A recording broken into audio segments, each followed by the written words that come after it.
no-bake peanut butter bars. And I'm so excited to show you how easy, rich, and decadent they are.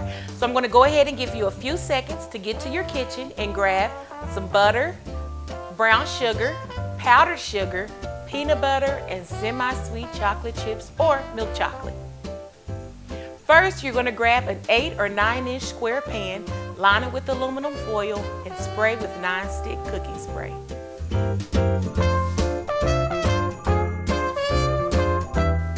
In a large bowl, cream together your butter, powdered sugar, and your brown sugar until smooth.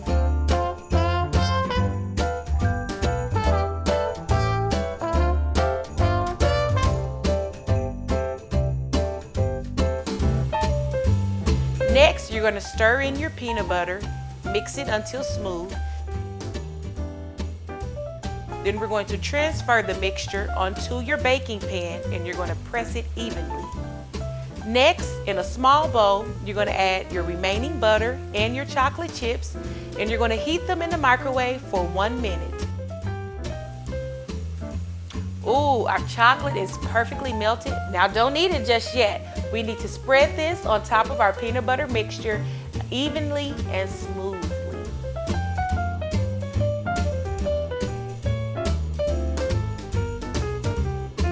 You will need to chill the bars for 3 hours or until completely firm.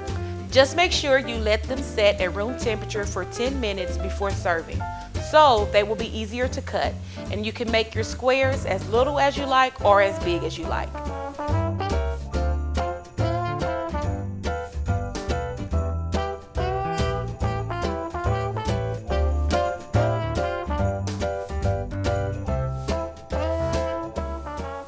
This is probably one of the easiest desserts that you will ever make. So I'm going to go ahead and let you get into the kitchen and get started right now. Thank you guys for joining me today, and I will see you next time on Fresh Dish Foodie.